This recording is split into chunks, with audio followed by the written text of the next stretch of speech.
10절은 우리 다같이 한 목소리로 읽도록 하겠습니다.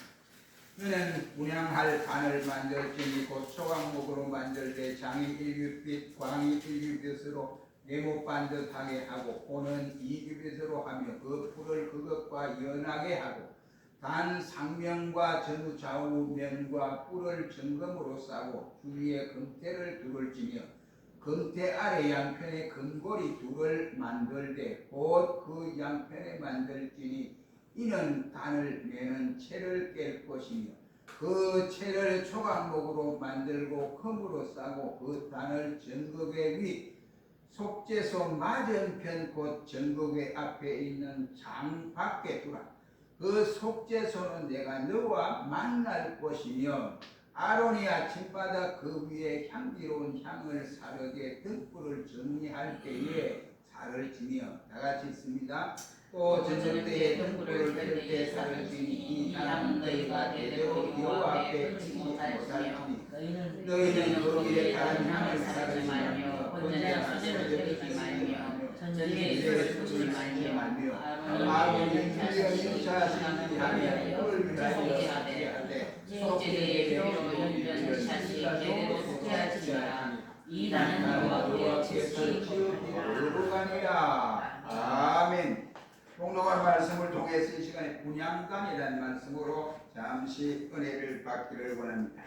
우리는 지난주에 계속해서 어버이 주일을 지키고 그동안 계속 이어져야 할 분향단에 대해서 말씀을 상고하지를 못했습니다. 그래서 이번 주간에 이 말씀을 맞아 증거하고 다음 주일에 진설병 상에 대해서 말씀을 증거하면 이 지성소에 있는 바로 성소 안에 있는 분향단에 대해서는 다 끝나고 다음에는 이와 같이 지성소에 이어지는 말씀을 증거하려고 하고 있습니다. 우리가 그동안 분향단의 이와 같은 의미는 바로 번제단과 분향단은 다르다 이겁니다. 번제단은 바로 이 번제단은 짐승을 잡아서 희생의 제물로 드림으로 말미암아 예수 그리스도를 상징하는 예수님의 구속의 은혜를 상징하는 내용인 반면에 이 분향단은 향을 피워 드리는 제단으로서 이것은 이 번제단과는 전혀 다른 번제단은 노스로서 이와 같이 싸져 있지만 이 분향단은 금으로 온통 싸져 있습니다. 그래서 이 분향단은 향을 피워서 하나님 앞에 드리는 향기로운 그 향이 하나님 앞에 연락되는 제단으로 이렇게 알려져 있습니다. 그래서 분향단과 번제단은 이처럼 다른 이와 같은 내용이다 라고 하는 것을 볼 수가 있습니다. 그러면서 분향단의 이 재료는 바로 무엇이냐? 초각목으로 구성되어 있는데 이 번제단은 초각목에다가 놋을 이 동으로 쌓지만 이 분향단에서는 초각목에다가 금으로 쌓다 하는 이것이 번제단과 분향단의 이와 같은 차이라고 말을 할 수가 있습니다. 이것은 다른 말로 하는 것이 아니라 바로 금으로 쌓다 이겁니다. 우리가 영원히 이 땅에 살아가는 동안에 가장 귀하게 생각하는 것이 정금입니다. 금이라고 말을 할 수 있습니다. 이것이 보배 중에 보배라고 우리는 이렇게 생각을 합니다. 이러한 것이 어떻게 해서 광야에서 만들어졌느냐? 그것은 이스라엘 백성이 애굽에서 출애굽을 할 때에 저들 주인들에게 내놔라. 이러니까 저들 스스로가 이와 같이 저들에게 주었기 때문에 저들이 가지고 나왔을 때는 몰랐는데 광야에 가서 이 성막을 짓는 일에 보니까 모세가 성막을 이렇게 하나님이 지으라고 한다 하니까 금도 필요하고 동도 필요하고 은도 필요하고 그 다음에 거기에 가지각색의 아름다운 실도 필요하다. 그러니까 저들 스스로 내가 가지고 왔던 그것을 다 내놔야 되겠다 하고 스스로 내놓다가 너무 많이 풍족하게 내놓으니까 모세가 더 이상 가져오지 말아라 하고 이렇게 당부를 하기도 했던 것입니다. 저들이 하나님의 은혜의 삶을 너무너무 감사해서 그렇게 하나님의 전에 바쳐서 저들이 조각목에다 흠도 입히고 분향단에 이렇게 만들어서 감당하게 된 것입니다. 그러면 이 향단은 내 모퉁이에 꼬리가 둥근 꼬리가 되어 있듯이 기도하는 자는 사랑의 꼬리로 기도를 해야지 원수를 가슴에 담아놓고 기도해서는 아니 된다. 이라는 말씀. 그래서 예수님께서 말씀하기를 너희가 제단을 드리더라도 원수가 생각나거든 모든 예물을 그냥 두고 나가서 원수와 화목을 이루고 와서 하나님 앞에 제단을 드려라 라고 말씀을 하신 일이 있습니다. 오늘은 그에 이어서 뭘 하냐, 향단의 뿔부터 또 향단의 여러 가지 내용에 대해서 잠시 생각하기를 원합니다. 이 향단의 뿔은 이미 우리가 번제단에서 말씀을 드렸기 때문에 이와 같이 길게 말씀을 하지 않겠습니다. 간단하게 말씀을 드리겠습니다. 이 분향단에 보면 네 곳에 모퉁이에 뿔이 달려 있습니다. 뿔이 달렸는데 번제단에는 이것이 동으로 만들어져 있었지만, 노수로 만들어져 있었지만 이 분향단에는 금으로 만들어져 있었습니다. 그래서 이 뿔은 이게 능력과 영광을 상징하는 내용이다 라고 할 수 있습니다.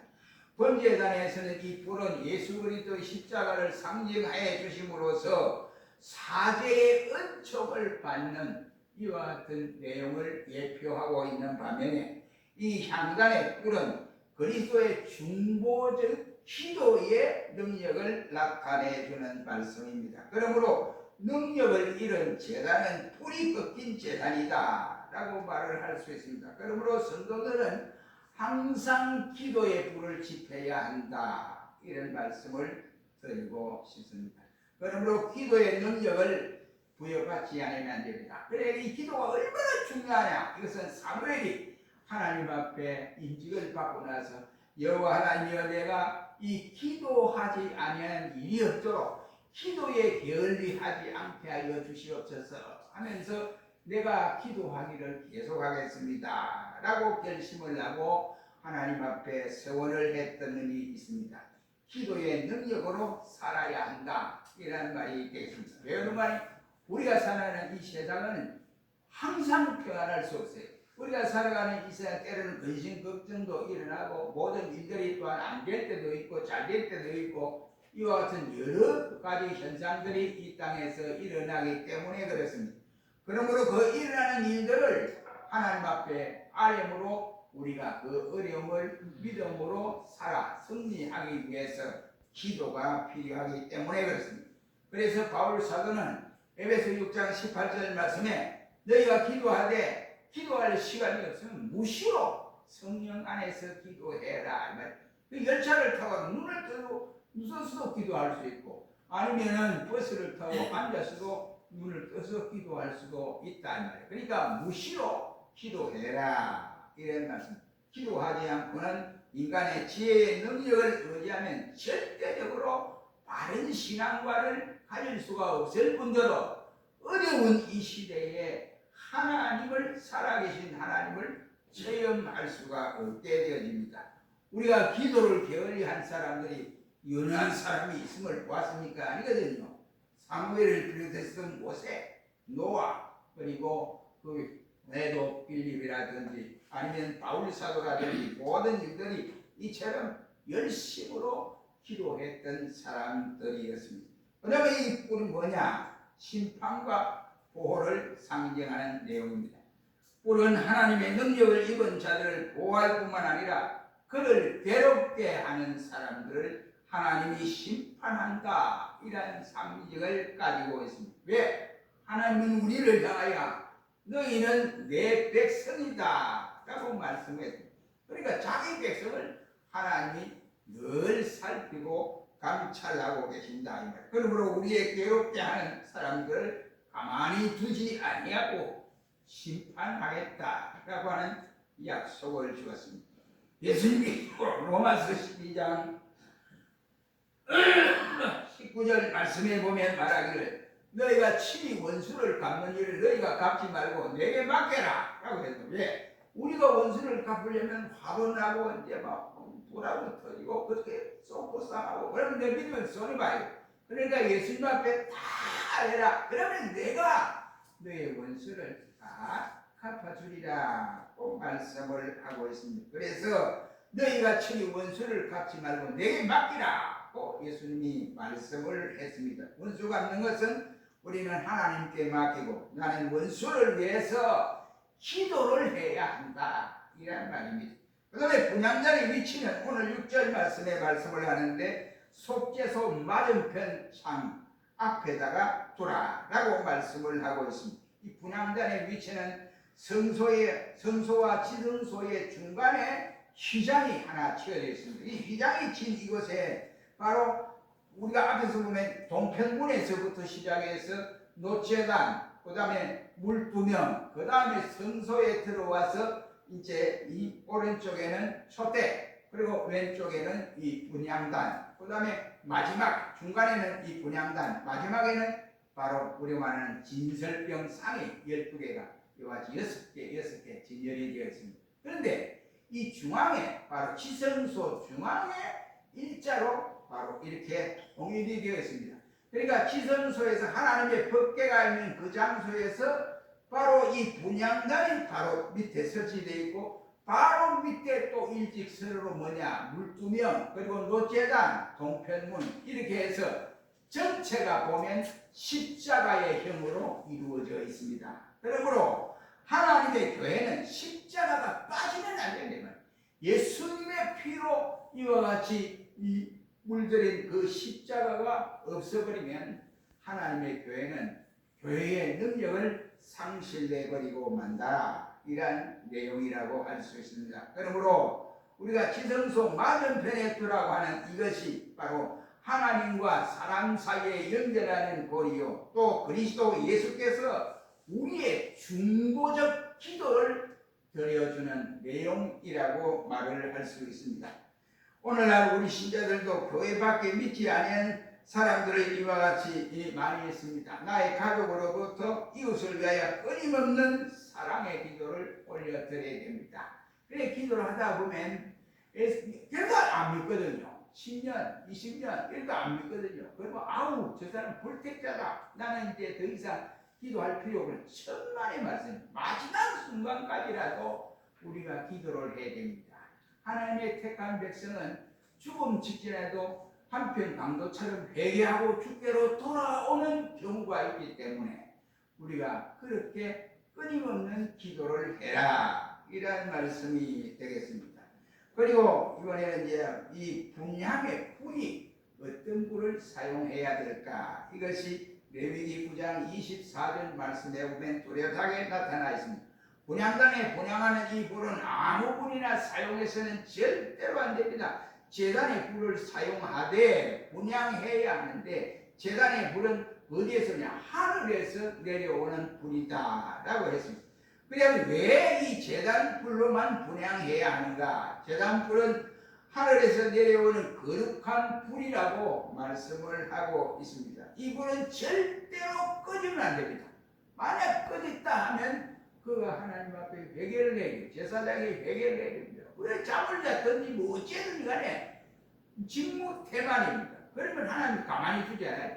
그래서 그 불을 하나님이 주시는 불을 끄지 아니하고 계속해서 이어져서 분향단에 분향을 올려드리는 것이 하나님이 제사장들에게 맡겨놓은 것입니다. 우리 역시 기도의 불을 끄지 아니하고 계속해서 기도해라. 그래서 기도는 쉼없이 기도를 해야 할 것을 말씀을 하고 있습니다.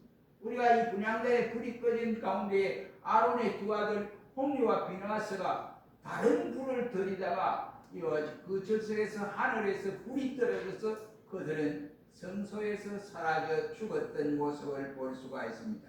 그러기에 우리 역시도 여호와의 불이 내려와서 타서 죽었던 저들 두 사람을 생각해 보면 이 말씀은 오늘날 이단자들이 얼마나 판을 많이 치니까 판을 치는 이단자들을 우리가 삼가해야 한다 이 말. 그것은 적극적으로 말하면 얼마나 신신학주의자들이 얼마나 많습니까? 어떤 이는 말하기를 하는 말이 로마서를 기록했던 사람들 가운데 로마서는 바울이 기록을 했는데 이 신학자 가운데 이상한 물을 먹고 한 신학자들이 모여가지고 자기들끼리 인원하면서 이 로마서 가운데 우리가 읽어보니까 사도 바울이 결혼을 하고 이혼을 했다 이렇게 주장을 하는 신학자들이 있습니다. 말도 안 되는 소리. 바울은 결혼을 하지 않았습니다. 그는 분명히 말했습니다. 여러분들이 결혼을 하지 않으려면 나처럼 마음을 단단히 먹고 있는 사람은 결혼을 안 해도 좋지만, 그러나 내가 결혼을 안 한다고 해서 이것이 정도가 아니다. 그러나 나는 복음을 전하기 위해서, 그래서 가족을 생각할 여유 없이, 그래서 내가 결혼을 하지 않는 것뿐이다. 결혼할 사람은 결혼을 해야 됩니다. 가정을 가져야 한다라고 말씀한 일이 있습니다. 그러므로 신신학자들이 요즘 별의별 소리, 예수님의 능력을 나타내는 이적과 기사를 보고 예수님이 그런 게 한 것이 아니고 그렇게 그렇게 사건이 원래 그랬다고 이상한 또 소리를 하는 이와 같은 신학자도 있습니다. 아무튼 이 신신학의 이와 같은 해석자들, 그리고 인본주의자들, 성경 해석자들이 있습니다. 인본주의로 성경을 해석하는 이러한 사람도 잘못된 것이고, 또 성령을 남용하는 이러한 사람들도 많이 있습니다. 이 모두가 하늘에서 내려오는 불을 증거하는 것이 아니라, 성령의 역사를 그대로 증거하는 것이 아니라 저들이 다른 불을 들이기 때문에 예수님께서 절대로 용서하지 아니하겠다라고 요한계시록은 말씀을 하고 있습니다. 그래서 심판이 따른다 이런 말입니다. 그리고 향을 그대로 두면 아무런 향 냄새가 나지 않습니다. 그래서 불에 타를 때에 향의 냄새가 나게 됩니다. 그 향이 이제 타는데 어떻게 되나, 연기가 가라앉는 경우도 있고 또 연기가 하늘로 올라가는 이러한 경우도 있습니다. 그 파란색의 이 향이 이와 같이 연기가 하늘로 올라갈 때 하나님이 그 영광을 받으신다. 만약 그것이 땅으로 가라앉으면서 있다고 한다면 하나님이 그 제단을 받지 아니하는 제단이다 라고 생각할 수가 있습니다. 그러므로 분명코 이러한 것은 바로 하나님의 이와 같이 뜻대로 희생을 드리는 분향단이 아니었다 하는 것을 알아야 됩니다. 그렇다고 한다면 우리 역시도 성령을 힘입어서 기도하고 성령을 힘입어서 믿음 생활을 감당해야 할 신자가 성령이 없어요. 성령의 역사가 없어요. 왜 그러냐? 가슴에 냉랭하기 때문에 그렇습니다. 말씀을 받고 말씀을 받은 신자가 내가 구속함을 이룬 것은 예수님의 피로 내가 구속함을 이루었다 라고 생각하고 주님 은혜에 감사합니다. 감사합니다. 이것이 가슴에 가득 찰 때만이 이러한 역사가 일어납니다. 그러므로 말씀과 성령은 떨어질래야 떨어질 수 없는 관계임으로써 말씀의 충만함과 그리할 때 성령의 역사가 일어납니다. 그러므로 기도는 바로 성령의 역사로서 뜨거운 역사로 이루어져야 할 것을 말씀하고 있습니다.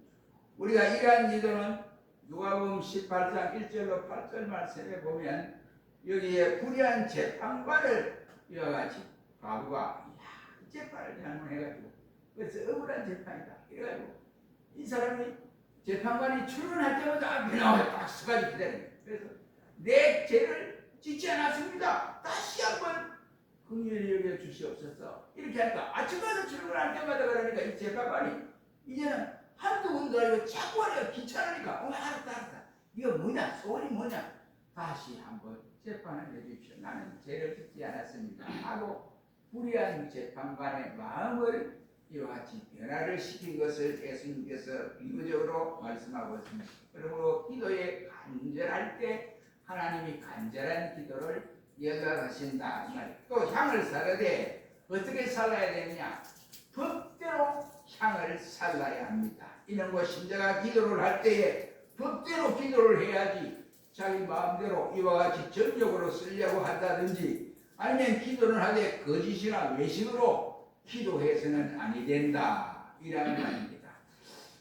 또 분향단에 사용되는 이 향은 5가지가 있는데 첫째는 소합향, 그 다음에 나감향, 그리고 풍자향, 그리고 유향, 그리고 소음향 이렇게 5가지로 구분되어 있습니다.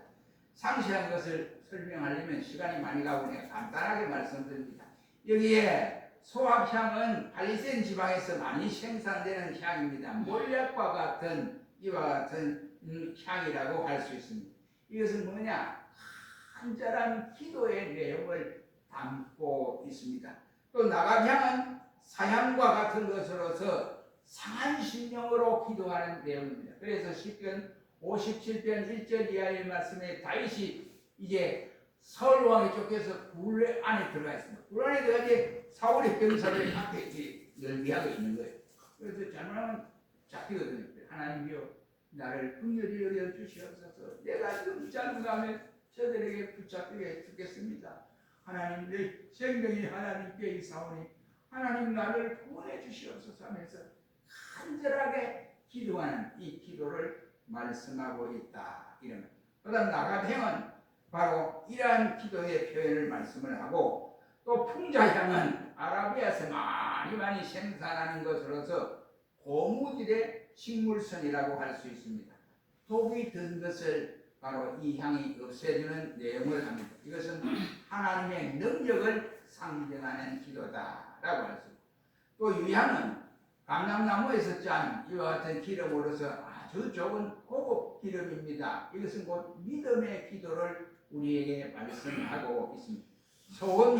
소금은 방부제가 되고 소독제가 되듯이 기도의 함으로써 소금의 사명을 다 감당하는 기도로서 말씀에 의지하는 기도다라고 할 수가 있습니다. 여러분, 우리는 이 시간에 분향단에 대해서 우리가 다 생각을 해보면서 이제 남은 것은 진설병상에 대해서 이와 같이 말씀을 드리려고 합니다. 분향단은 한마디로 말하면 성도들의 기도의 단이다 라고 할 수 있습니다. 그러므로 구약시대는 분향단에 한 연기가 향연이 나서 그 향냄새가 아주 향하게 이와 같이 나면서 하나님 앞에 상달되는 기도로서 이 기도가 조금 전에도 말씀해 준 그 연기가 땅으로 딱 가라앉으면 이게 하나님이 연락하지 않는 기도구나 하고 생각하고 이 향이 위로 연기와 같이 위로 올라가야 됩니다. 그래 하나님이 연락됐다 이렇게 우리가 순서로 되어 있습니다. 그러면 그게 왜 땅으로 가라앉냐? 그 순서가 잘못 뒤바뀌었든지 아니면 잘못했든지 이 제사장이 법대로 하지 아니했기 때문에 그렇습니다. 그러므로 우리의 믿음 생활과 기도 생활은 하나님이 가르쳐준 방법대로 기도를 해야 할 것을 말씀을 하고 있습니다. 분향하는 순서대로 했을 경우에 수많은 천사들이 그 기도에 긍대적으로 가져와서 기도의 향을 받아서 예수님 보좌에 비워드리고 또 빈 그 금항아리를 예수님이 응답해 주심으로 그것을 우리들에게 이와 같이 쏟아서 응답의 역사로 나타나게 되는 모습을 볼 수 있습니다. 하나님 보좌 앞에 쏟고 하나님의 명령에 따라 기도의 내용에 대한 응답의 축복이 향단에서 쏟아지게 되는 모습을 볼 수가 있게 됩니다. 그러면 우리는 기도에 상달이 없으면 법대로 향을 태우지 못했다 하는 사실을 우리는 살펴봐야 됩니다. 그러므로 내가 제전에 주어 진정한 제물로 우리는 하나님 앞에 드려야 하는가? 드리지 않으면 안 되는데 나는 진정한 제물로 하나님 앞에 드리는 이와 같은 예비였던가 하는 것이고 또 우리가 하나님 말씀으로 내 자신이 씻겨진 이와 같은 상태로 주님께 감사하며 드려졌던가 아니면 우리가 화목의 뜻을 가지고 하나님 앞에 이와 같이 매일 믿음 생활하며 하나님 앞에 예배를 드렸던가 아니면 우리의 기름이 마르지 않았던가 살펴보면서 진정코 고장난 부분을 우리가 바로 발견해서 그때마다 바로 고쳐서 뜨거운 향연을 하나님께 돌려드려서 우리의 기도가 응답되어지는 역사가 우리의 생활 현장에서 일어날 수 있기를 주의 이름으로 축원합니다. 기도하겠습니다. 거룩하신 주님